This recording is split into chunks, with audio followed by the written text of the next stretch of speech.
Greetings and welcome, everyone. It's All You Can Geek Moviecast, episode 715. I didn't just look that up right now, I promise. I'm your host, Jim Gass, joined by Corey Feinside, who's kind of in the picture, Tony Korkanakis, Yo. and hey, what's up, guys? And Mike Sneed is going to be joining us shortly. So, welcome, guys. Welcome, listeners. Welcome, viewers. We are live on Twitch Tuesday night starting at 8 o'clock. Please join us for these broadcasts. I just got notified. You know how I got notified, guys? How would I have gotten notified? If you Tony. subscribe, you get notifications. Oh, yeah. That's it. Yeah, so subscribe if you guys want to get notified when we go live, or even when we post like all of our stuff over on YouTube as well. If you're watching this on YouTube, thank you. Leave us a comment and subscribe there. All right. Mike should join us shortly, guys. I'll kick us off because I didn't get to watch too much this week, but I ended up watching was old Simpsons episodes. I do love that stuff, classic stuff. But we had a busy weekend. I went to the Ren Fair, so that was fun. And I've never been to a Ren Fair before, but it is so much like a con, guys. It's like, it's just like I felt at home. Like, oh my god, I'm used to this stuff. I got this vibe, no problem. Yeah. So I enjoyed it quite a bit. It's very much just an outdoor con. That's so good, so good. That's what it is. Yeah, loved it.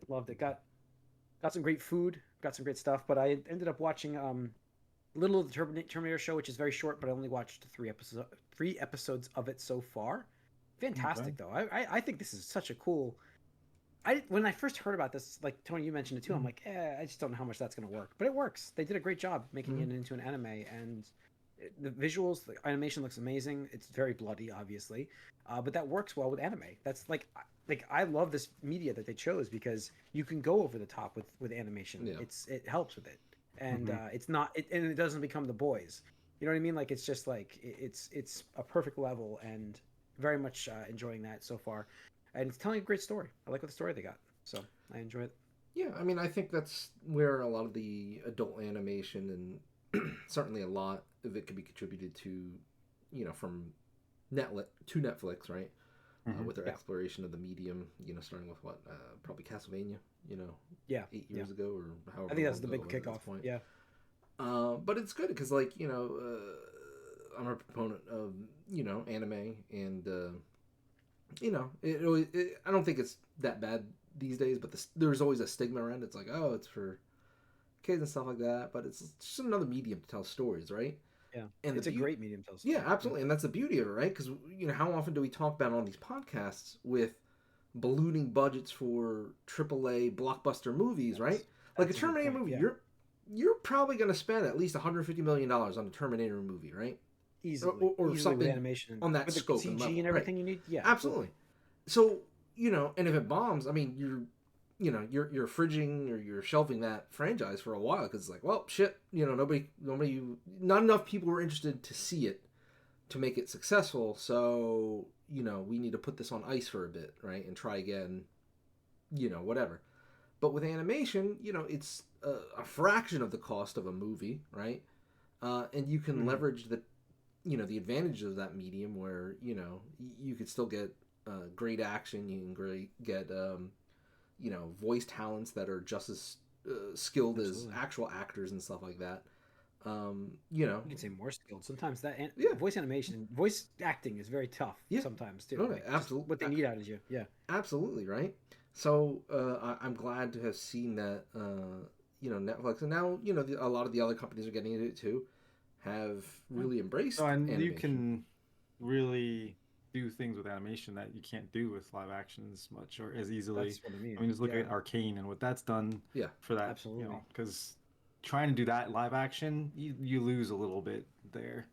And so I think having the animation freedom to create things and not be held back by, we need CGI for this, or we need the right location, or we need to have this perfect weather or whatever. It's like, well, like you said, you save so much money because it's those restrictions or those conditions don't have to be met, which is and that's why I would argue like maybe this was a great attempt like for Terminator, because how successful has Terminator been recently? You know what I mean? Like not very. It's not been telling great stories. And maybe it's a good point. Maybe this is the right transition for it. You know what I mean? This is where it fits best. Maybe it always has.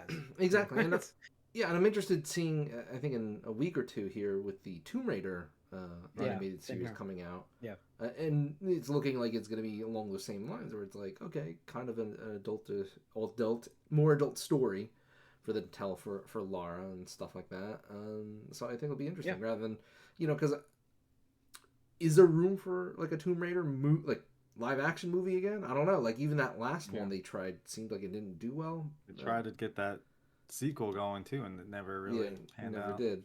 So, you're talking about years of production, and, it's basically a roll of the dice if it's going to be successful or not. The margins are, super risky, and, I just think it's better for these companies to be like, unless it's a super hot, property that is surefire, just go with anime. Either traditional 2D or, 3D. Again, like Arcane.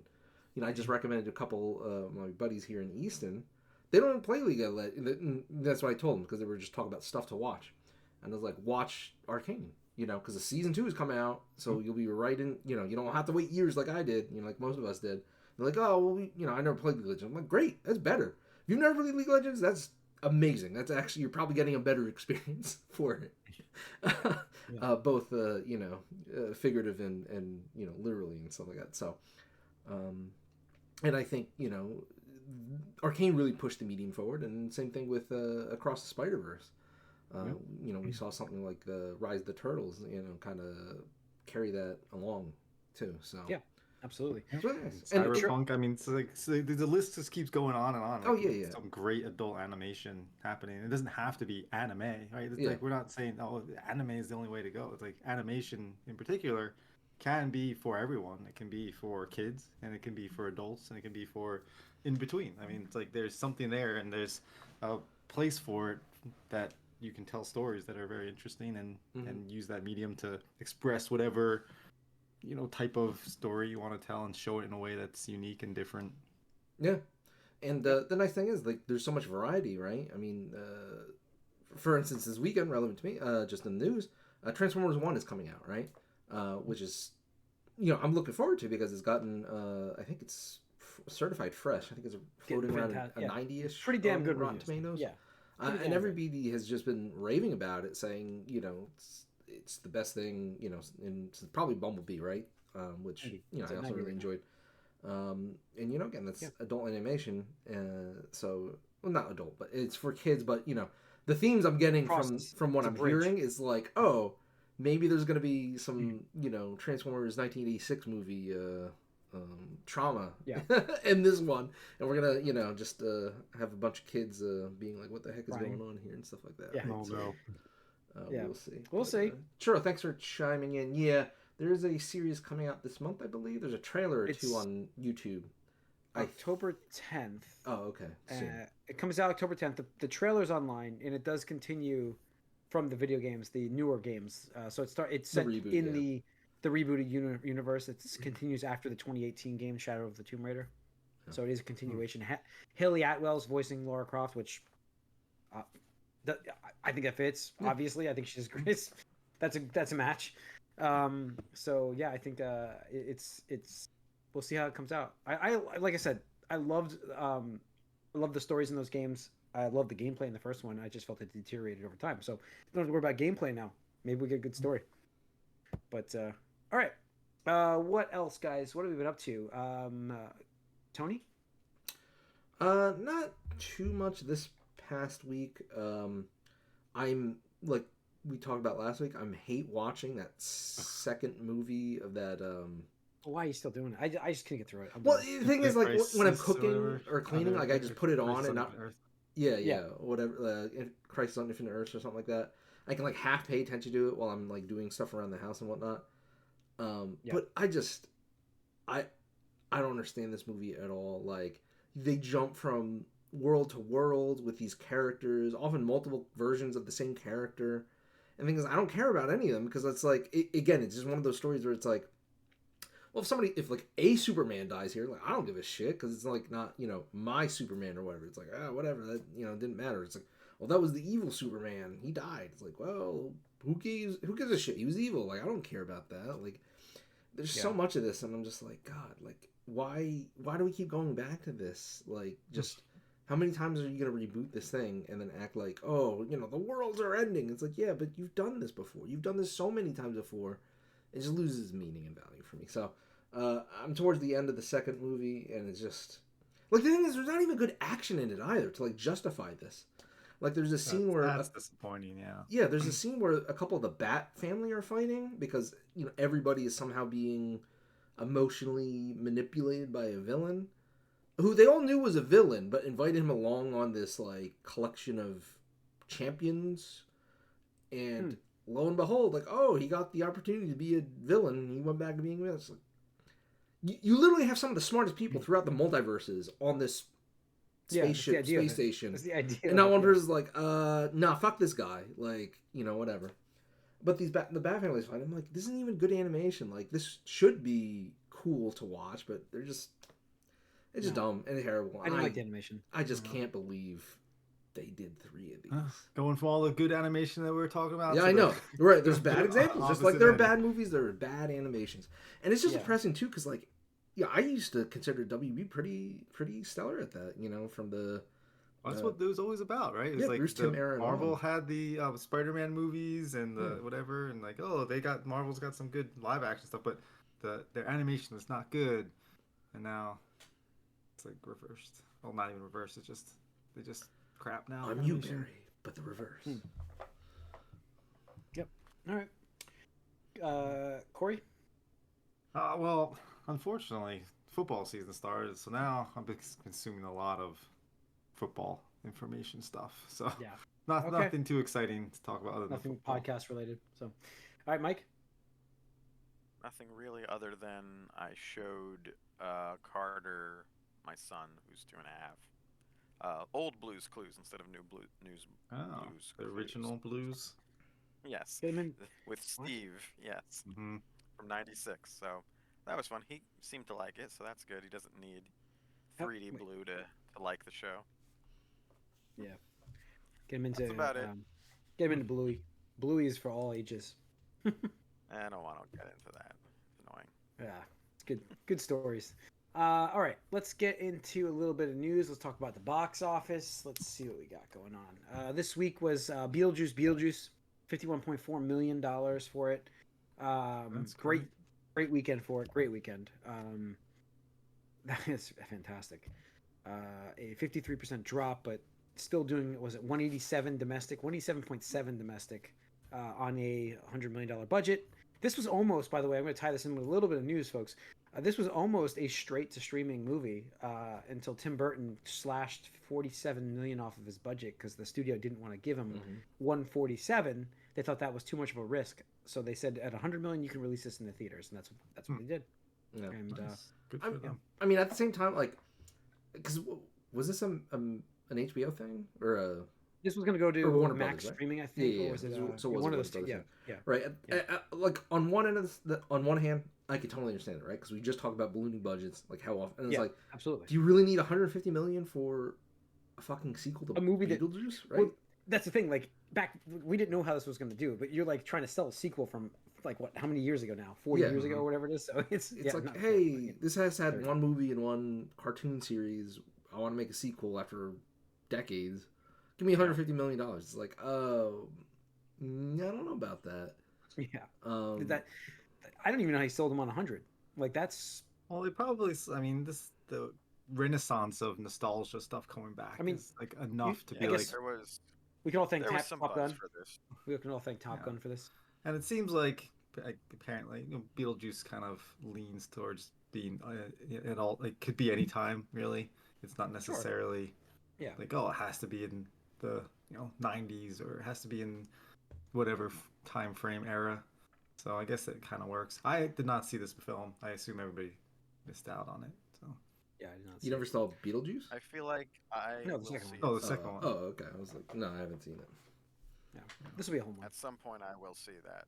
I will see it. Ashley's excited about it. I think this is going to be for me an at-home rental as soon as it gets to that at-home spot. Right. Unless it's like Ortega's really like popular right now as far as like action or popularity goes in films. Yeah. So, yeah, I mean, she's got her Wednesday series coming back too soon. I'm sure they haven't announced the release date, but that's I think got to be finished by now filming. It's like you get that popular show, and then you get like cast in all the similar type of things. Yeah. It seems like she's got a pretty good relationship with Tim Burton now too. So. Yeah. All right. And that's really it for the box office. Not much else going on in there. So Speak No Evil, 11.3 million, which I guess is a pretty good launch for that lower budget movie. So that's not bad.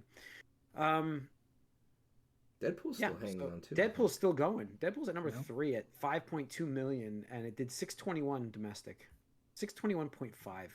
Jesus, that's worldwide 1.3 billion dollars. Yeah, it almost caught Inside Out. Inside's Out, what, 652? So yeah, pretty crazy. Interesting. All right, let's get in some news. Let's see what we got here. Kicking it off with Batman's getting a star on the Hollywood Walk of Fame. Batman, the character, not a actor. So who like shows up for that? That's like, oh, hey, let's get the Joker, and like I put it on here because as much as I'm a fan of Batman, and plus we always joke about it on here. We talk about Batman a lot. I mean, Tony's pointed out to us a few times. I put it on here for that, but he should not get a star on the Hollywood Walk. I don't. And does Bugs Bunny characters? Does Bugs Bunny have one though? Oh, then Batman should be there. Absolutely. He might. I think there's a few fictional characters, so I don't find it that weird. But yeah, but who does show up for this? All the old Batman? Once you start with fictional characters, I mean, it's okay. In general, though, it's kind of silly. But it would be cool if all the living Batman actors showed up for that. I doubt they will. Churro, that's Churro's got a great suggestion there. Yeah, you're right, but I don't think they would. That much, I think you'd get. I think you could probably get Battinson and maybe Affleck out there, and that's about it. What? Right now. You don't think Keaton goes? No, I was maybe Keaton. the other way. I feel like Val Kilmer and George Clooney might show you would not get Val Kilmer, and you would not get George Clooney because he hated his Batman. Well, he just shows up. doesn't paid for that. It's like, who needs the money? That's who shows up. Yeah, they got Bugs Bunny, Snow White's on the Walk of Fame, Big Bird's on the Walk of Fame. I'm just giving you a few people. So Batman's fine there. Kermit the Frog should be on the Walk of Fame. The thing about these Muppets, though, they're normally treated like people. Like, that's kind of the running joke of their existence. So that's even another layer more normal, I think. Snow White, though, that's weird. But I guess that's the first animated movie in America, really. Yep. There was a big time release there for America. So Superman, Batman's getting before Superman, though. Really? I mean, I'm gonna flip through. I've got Godzilla. He's far more prolific in films than Superman. Way more. Winnie the Pooh. Does Shrek have a Walk of Fame? Shrek got one before, like this. Yeah. Superman. Yep. Snoopy's got one. Yeah, I don't see Superman though. Maybe I just. Superman has like one good series, and really the goodness is only in the first two movies, and everything else has been met with So what are we talking about? That's probably why. Superman. What?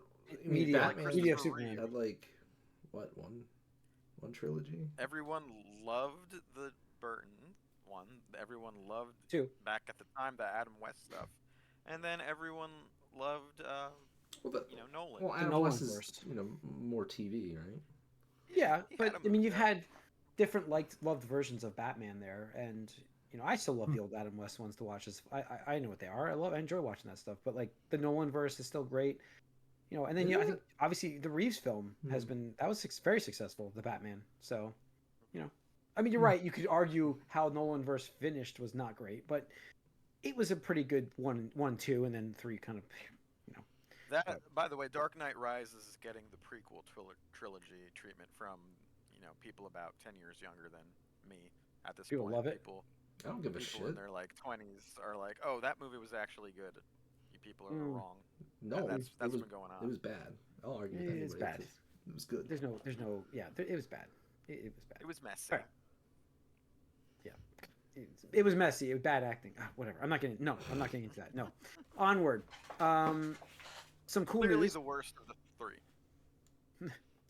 Some cool news. Castlevania Nocturne Season 2 coming January 2025. They did release a trailer if you're a Castlevania fan. That's obviously coming on Netflix. So that was surprised. This is what I like about streaming services because there's no But this is what you like about streaming whispers. Yeah. No, I mean I do like the surprise. Like I love Right, the right. surprise about it. And so I like Apple does this a lot, and unfortunately Apple does it to the point where some shows get canceled.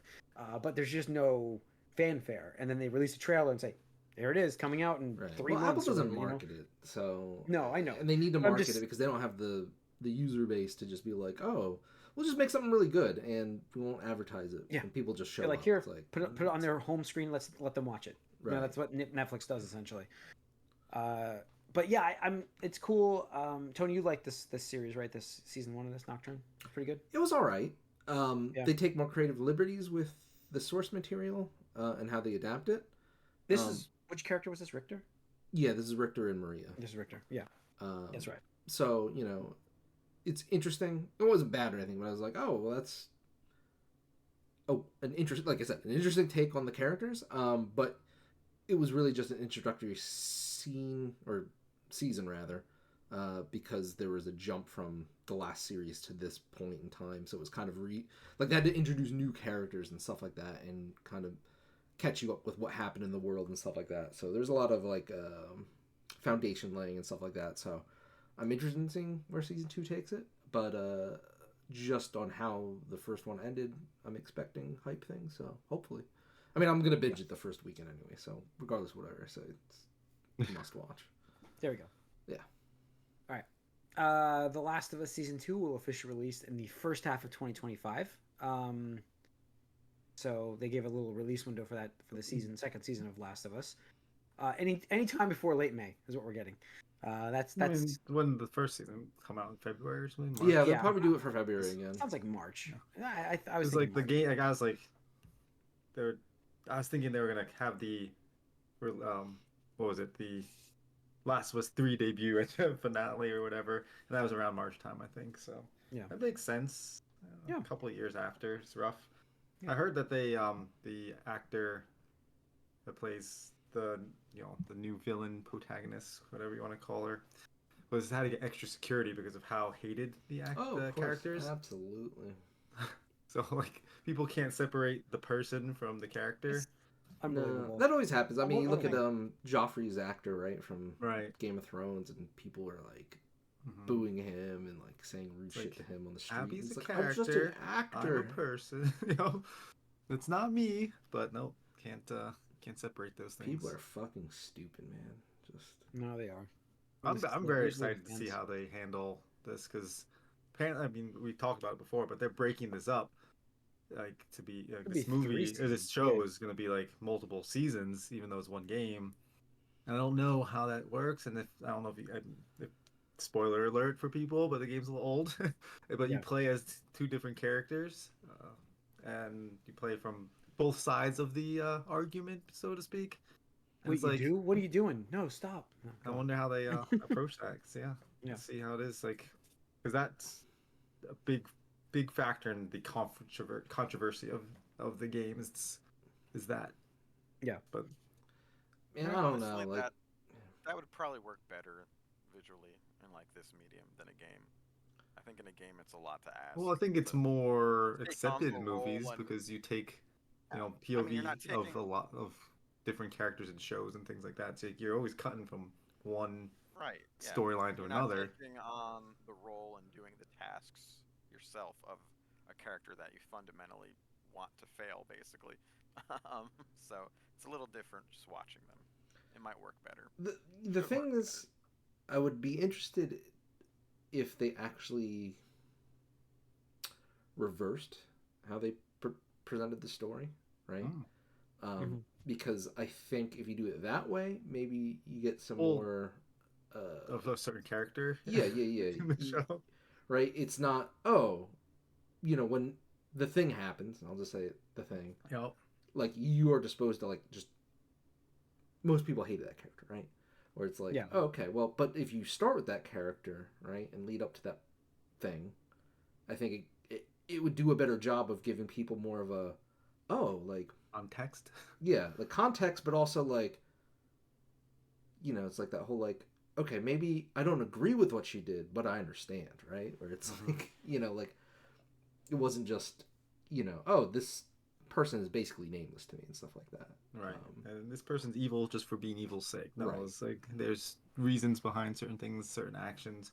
I could see it being that, like, you start from, because there is a lot of story that's not told in the game. The game that you could tell in the show. So maybe that's where they go, because there are flashes to certain things. Because this thing does jump ahead quite a bit. Yeah, and that's one thing I am worried about, just because, you know, I felt like they rushed through some stuff in season 1, and the first game was pretty short, right, compared to 2. Oh yeah. So with with the second game being so long, I know they already said they're splitting up, but I'm like, are you gonna stuff it too much? Like, you know, like it's a fine balancing act, I think. So yeah, it is. Well, look at what the Hobbit did, right? So it's like, no, don't look at the Hobbit for that. That is no. And even it's funny, they talk of how to do it wrong. Yeah, so yeah. Like... Oh, yeah, absolutely. And it's funny you mentioned that, because I just I forgot to put it on there, but I read like some article or interview where they're talking about like, oh, the Hunt for Gollum could be like 2 movies or so, and I'm like, no, it fucking doesn't. Nobody needs this. Nobody's asking for this. Just stop. No, just thank stop. you. Yeah, we don't need that. So, all right. Lastly, by the way, Shogun, we mentioned last week, is getting renewed for a season 2. Well, it's also greenlit for a season 3, and it killed it at the Emmys. 18 Emmy wins this year. It was awesome. Sonata is set to return, obviously. Filming for season 2 to begin in 2025. Co-creators Rachel Kondo and Justin Marks are writing season 2 still, so hopefully it's good. They said they have they're gonna do the same idea from the first season of the show with continued arcs over 2 seasons, though, rather than the contained in 1 season thing. So they can hopefully, again, back to Tony's first point, though, hopefully it's not too full. You know what I mean? Like, don't fill it too much. Yeah. So we'll see, but interesting. So yeah, we'll see. All right, I think that's it. Big shout out to the female lead in that show, because she was first Asian to win a female lead Emmy.